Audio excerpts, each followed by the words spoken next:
ஒரு சூப்பரான கார்ன் புலாவ் எப்படி பண்ணுறதுன்னு இந்த வீடியோவில் பார்க்கலாம். அதுக்கு ஒரு பிரியாணி பாட் எடுத்திருக்கேன். இப்போ சட்டி காய்ச்சதும் அதில் ஒரு 3 டீஸ்பூன் போல் எண்ணெய் ஊற்றிக்கிறேன். கொஞ்சமாக நெய் ஆட் பண்ணிக்கிறேன். எண்ணெய் நல்லா சூடானதுக்கப்புறம் 2 பட்டை, 4 கிராம்பு, 3 ஏலக்காய் போட்டேன்.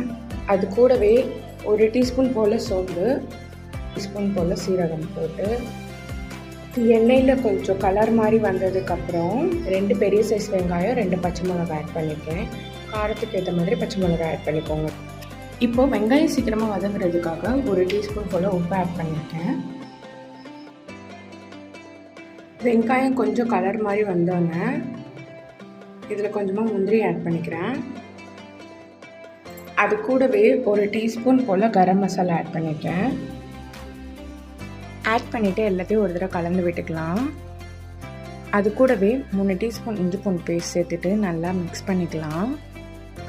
இஞ்சி பூண்டோட ரா ஸ்மெல் போகிற வரைக்கும் குக் பண்ணிக்கலாம். இஞ்சி பூண்டு பேஸ்ட் நல்லா குக் ஆனதுக்கப்புறம் கார்னும் பீஸும் கழுவி வச்சுருக்கேன், அதை ஆட் பண்ணி நல்லா மிக்ஸ் பண்ணிக்கலாம்.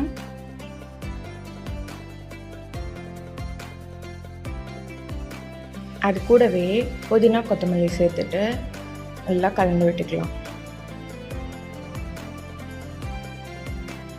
நான் இன்றைக்கி 2 கப் அளவுக்கு பாஸ்மதி ரைஸ் எடுத்திருக்கேன். இதில் 4 கப் அளவுக்கு நம்ம தேங்காய் பால் ஆட் பண்ண போகிறோம். சேர்த்துட்டு ஒரு தடவை நல்லா கலந்து விட்டுக்கலாம். இப்போ இந்த சாப்பாடுக்கு தேவையான அளவு உப்பு ஆட் பண்ணிக்கலாம். நம்ம தேங்காய் பால் ஊற்றிருக்கனால கொதிக்கக்கூடாது. கொதி வர்றதுக்கு கொஞ்சம் முன்னாடியே அரிசி போட்டுடணும். நான் இன்றைக்கி 2 கப் அளவுக்கு பாஸ்மதி ரைஸ் ஆல்ரெடி 1 ஹவர் ஊற வச்சு எடுத்துட்டேன்.